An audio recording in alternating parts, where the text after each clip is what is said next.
सभी छात्रों का स्वागत है राधा कृष्णन शिक्षक प्रशिक्षण महाविद्यालय के ऑनलाइन शिक्षण क्रम में। हमारा प्रश्न पत्र है बाल्यावस्था एवं विकास की प्रक्रिया। देखिए, इस प्रश्न पत्र में हमने बालकों के विकास के बारे में पूर्व में पढ़ा था कि किस प्रकार बालकों का सामाजिक विकास होता है और विभिन्न अवस्थाओं में जिन 4 अवस्थाओं का वर्णन विकास के तौर पर किया जाता है, शैशवावस्था, बाल्यावस्था, किशोर अवस्था और प्रौढ़ावस्था।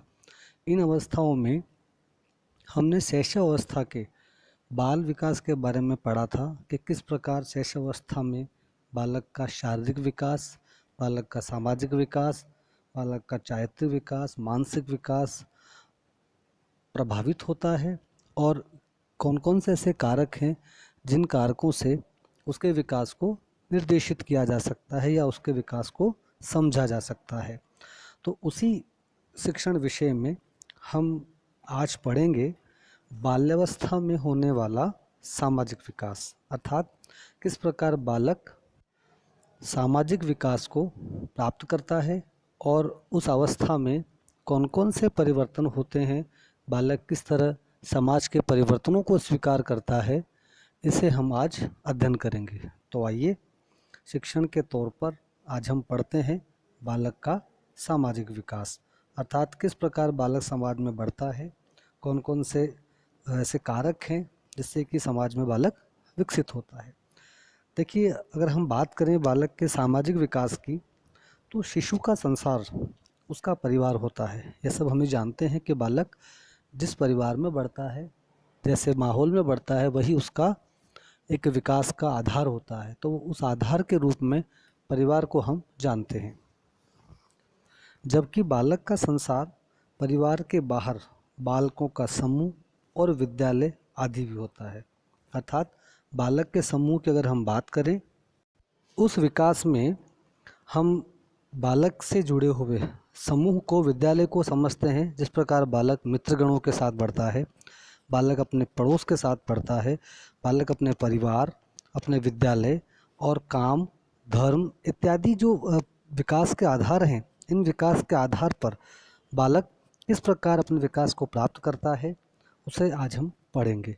तो बालक विभिन्न प्रकार के ज्ञान अर्जन द्वारा सामाजिकता का विकास करता है, अर्थात इन सभी आधारों पर बालक का विकास होता है। अतः हम बाल्यावस्था में होने वाले सामाजिक विकास को निम्नलिखित प्रकार से प्रस्तुत कर सकते हैं। तो आइए, अब हम बालक में होने वाले उस विभिन्न आधार को, सामाजिकता के विकास को समझते हैं कि किस प्रकार हम बालक के विकास को जान सकते हैं। तो आइए प्रारंभ करते हैं बालक के सामाजिक विकास को। पहला जो हम बिंदु पढ़ते हैं जिसमें कि बालक के विकास को समझें, तो सामाजिक भावना, अर्थात बालक में किस प्रकार सामाजिक भावना का विकास होता है उसे हम देखें। तो इस अवस्था में, बाल्यावस्था की बात की जा रही है, तो बाल्यावस्था में बालक एवं बालिकाओं में सामाजिक जागरूकता, चेतना एवं समाज के प्रति रुझान विशेष मात्रा में पाया जाता है। अर्थात सामाजिक भावना की दृष्टि से बाल्यावस्था में बालक और बालिकाओं दोनों में शिक्षा के द्वारा, आप देख सकते हैं चित्र में, बालक पुस्तक के द्वारा, पुस्तक से प्राप्त ज्ञान के द्वारा जागरूक होता है, नए नए विषयों के बारे में जानकारी प्राप्त करता है और चेतनता को स्वीकार करता है तथा समाज के प्रति जो सकारात्मक कार्य हैं, उन कार्यों के प्रति उसका रुझान बढ़ता है। अर्थात उन रुझानों में विशेष मात्रा पाई जाती है बालक और बालिकाओं की, तो उनके प्रति चेतनता बढ़ती है। क्योंकि जब बालक पुस्तक में नए नए विकास के आयामों को पढ़ता है, नए नए सामाजिक कार्यों को देखता है, तो स्वतः ही उस बालक में सामाजिक भावना का विकास होने लगता है। उनका सामाजिक क्षेत्र व्यापक एवं विकसित होने लगता है, क्योंकि पुस्तकीय ज्ञान के द्वारा, जैसा कि हम चित्र में देख पा रहे हैं, उन बालकों का सामाजिक क्षेत्र संबंधी जो ज्ञान है वह व्यापक होने लगता है और वह विकसित भी होने लगता है। अर्थात बालक उस पुस्तकीय ज्ञान के द्वारा, पुस्तक में वर्णित विषय के द्वारा सामाजिक क्षेत्रों को जान पाते हैं कि किन विभिन्न क्षेत्रों में कार्य करने की आवश्यकता है, कैसे कैसे लोगों ने किस प्रकार के कार्य समाज के विकास के लिए अपनाए हैं, कौन कौन से समाज को दिशा निर्देशित करने वाले कार्य हैं। इन सब को हम सामाजिक भावना की दृष्टि से बाल्यावस्था में बालकों के विकास में जान सकते हैं। तो वह विद्यालय के पर्यावरण से अनुकूलन करना, नए मित्र बनाना और सामाजिक कार्यों में भाग लेना आदि सीखते हैं। अर्थात बालक सामाजिक भावना की दृष्टि से विद्यालय के वातावरण में विभिन्न बालकों के साथ जब व्यवहार करते हैं तो उस व्यवहार के द्वारा वह पर्यावरण से स्वयं को अनुकूलित बनाते हैं। आपने देखा होगा, जैसा कि हम चित्र में भी देख रहे हैं, कि विद्यालय में अलग अलग परिवेश से आए छात्र एक साथ रहना सीखते हैं, एक साथ पढ़ना सीखते हैं, एक साथ खेल जैसी गतिविधियों में भाग लेते हैं।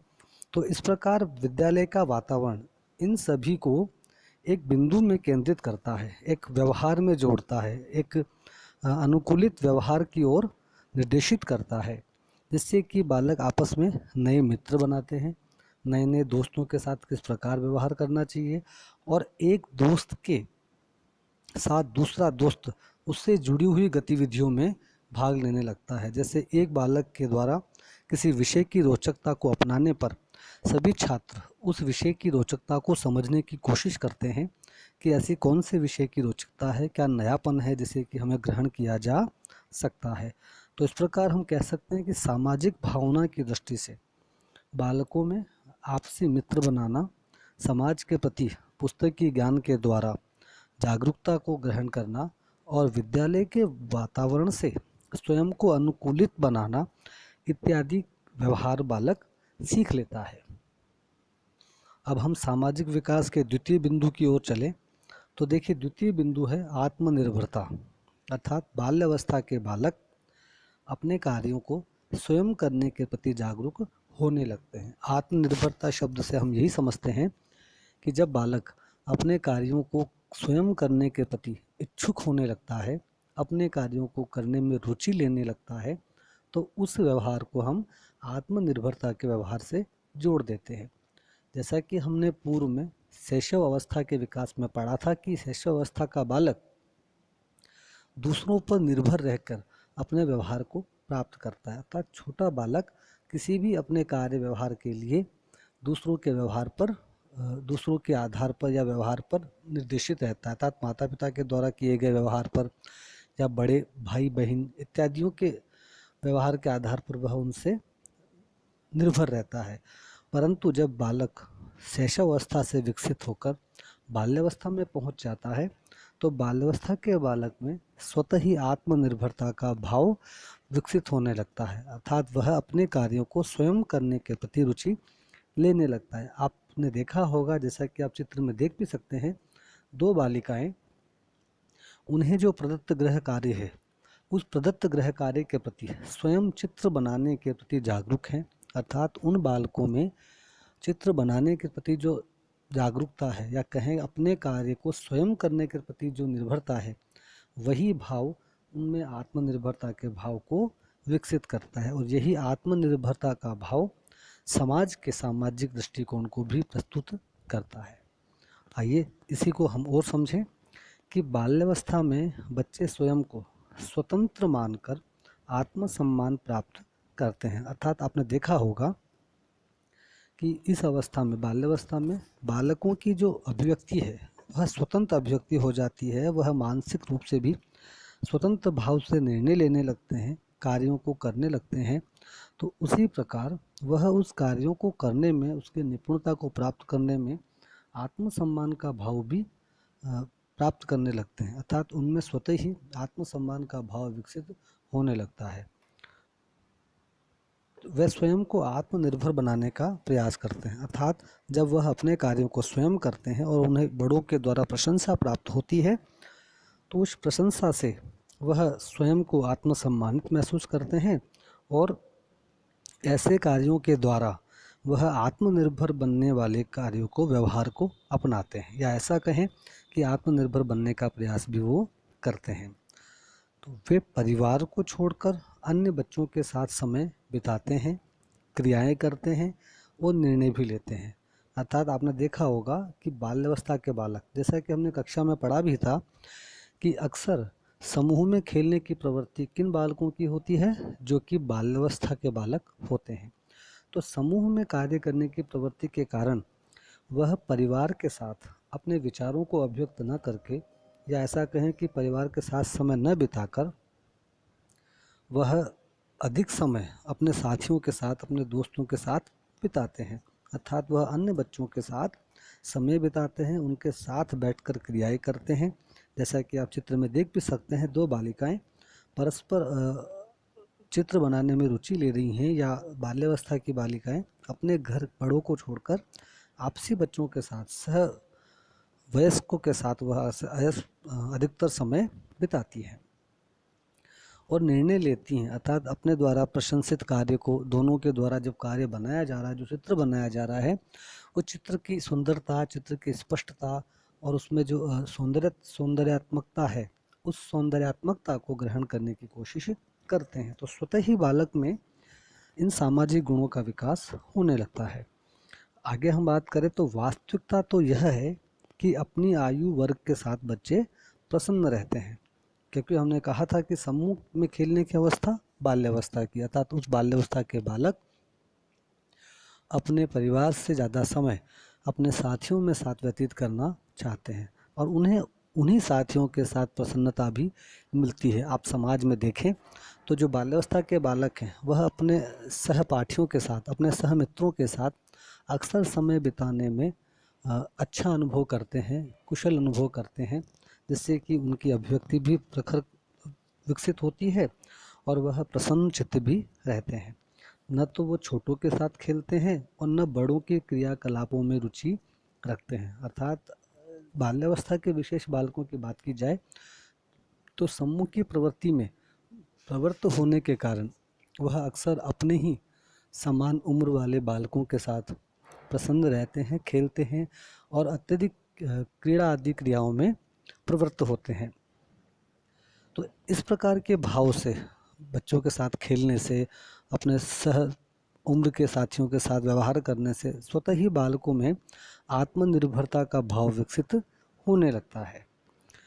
तो इस प्रकार द्वितीय बिंदु हमने समझा आत्मनिर्भरता। आइए तृतीय बिंदु की हम बात करें तो तृतीय बिंदु है सामूहिक प्रवृत्ति। अर्थात आपने देखा होगा कि बाल्यावस्था के बालक अक्सर समूह में कार्यों को करने में रुचि लेते हैं। अर्थात किसी बालकों को जब आप कार्यों का वितरण करें तो व्यक्तिगत कार्यों को न करके वह सामूहिक कार्यों में स्वतः रुचि लेते हैं। आपने देखा होगा छोटे बालकों से अगर समाज में कार्य लेना हो, उनके व्यवहार को विकसित करना हो, तो स्वतः ही उन्हें एक समूह के रूप में, समूह का निर्माण करके बालकों का, और उन्हें किन्हीं कार्यों का वितरण कर दिया जाए तो वह प्रसन्न चित्त से एक दूसरे के सहयोग से उस कार्य को पूर्ण करने के प्रति जुट जाते हैं, या ऐसा कहें सामूहिक कार्यों में वो रुचि लेते हैं। तो बाल्यावस्था की सामाजिक विकास की जब बात की जा रही है तो स्वतः ही बालक समाज में समूह के रूप में कार्यों को करते हैं, जिससे कि उनमें साथ रहने की, साथ व्यवहार करने की और व्यवहार के सकारात्मक एवं नकारात्मक पक्षों को समझने की बुद्धि भी विकसित होती है। तो और हम बात करते हैं इस बिंदु पर समूह प्रवृत्ति पर। देखिए, इस अवस्था के बालक इतने क्रियाशील एवं सक्रिय होते हैं कि वे अपनी अवस्था के बालकों का समूह बना लेते हैं। आपने देखा होगा कि बाल्यावस्था के बालक स्वतः ही अपने हमउम्र साथियों को ढूंढ लेते हैं या अपने ही साथियों को साथ ग्रुप बनाना सीख जाते हैं। आप अगर गौर करें तो समाज में जब बालक अपने परिजनों के अतिथि के रूप में वहाँ जाते हैं तो स्वतः ही वहाँ के अपने उम्र के साथियों को ढूंढ लेते हैं या अपने ही सहपाठियों को, या कह सकते हैं बाल्यावस्था के बालकों के समूह को निर्माण कर लेते हैं, क्योंकि उनमें जो सामूहिक कार्य करने की प्रवृत्ति है, उस कार्य की प्रवृत्ति के कारण स्वतः ही उनके विचारों का मिलान हो जाता है और वह आपस में मित्रता का निर्माण या समूह का निर्माण कर लेते हैं। अपने अवस्थाओं के बालकों का वह चयन कर लेते हैं।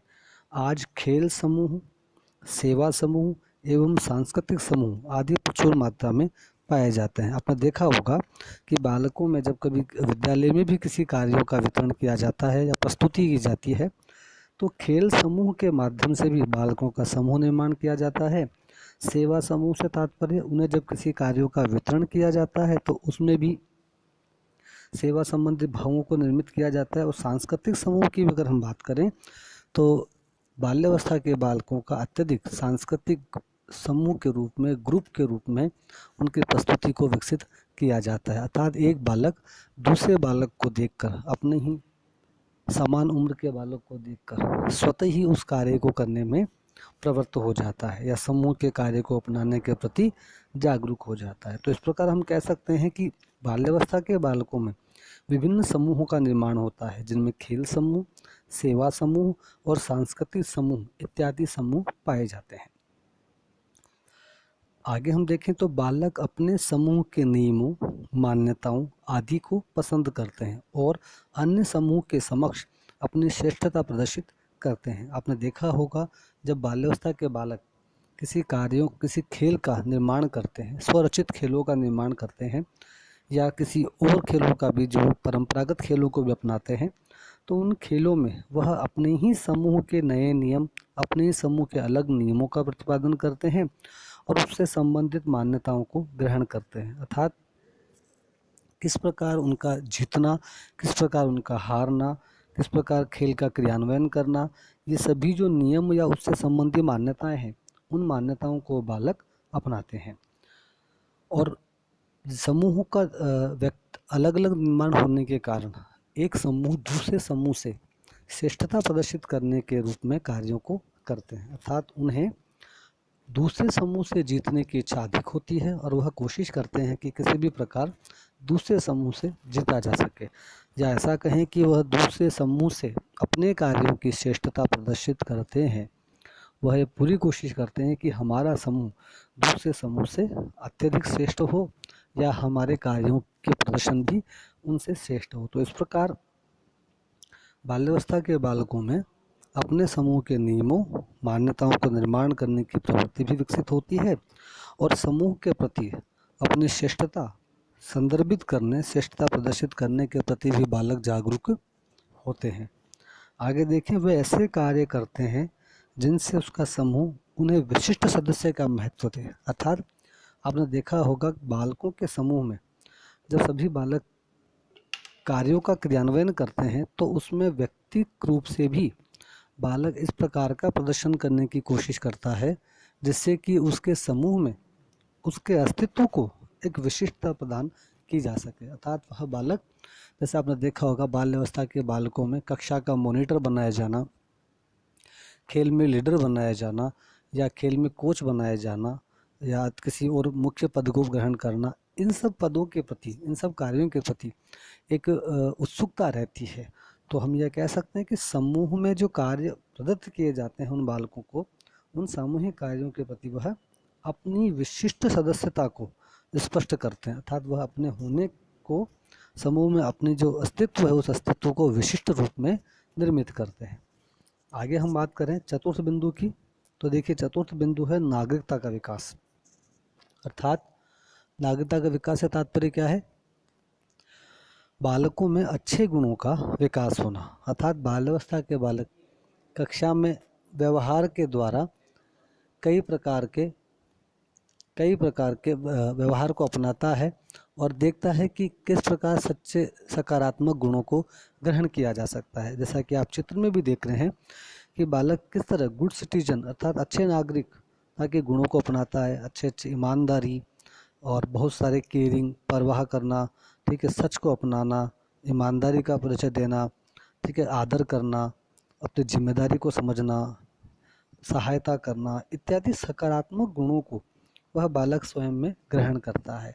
तो इस प्रकार के भावों को ग्रहण करना बालक के अंतर उच्च नागरिकता को विकसित करता है। हम विकसित और बात करें इसमें तो बाल्यावस्था में बालकों में आदतों, चारित्रिक गुणों एवं नागरिक गुणों का विकास होता है। हमने देखा बालक जब व्यवहार करते हैं तो परिवार में, मित्रों में व्यवहार के द्वारा चरित्र, आदतों अथवा नागरिक गुणों का विकास प्राप्त करते हैं।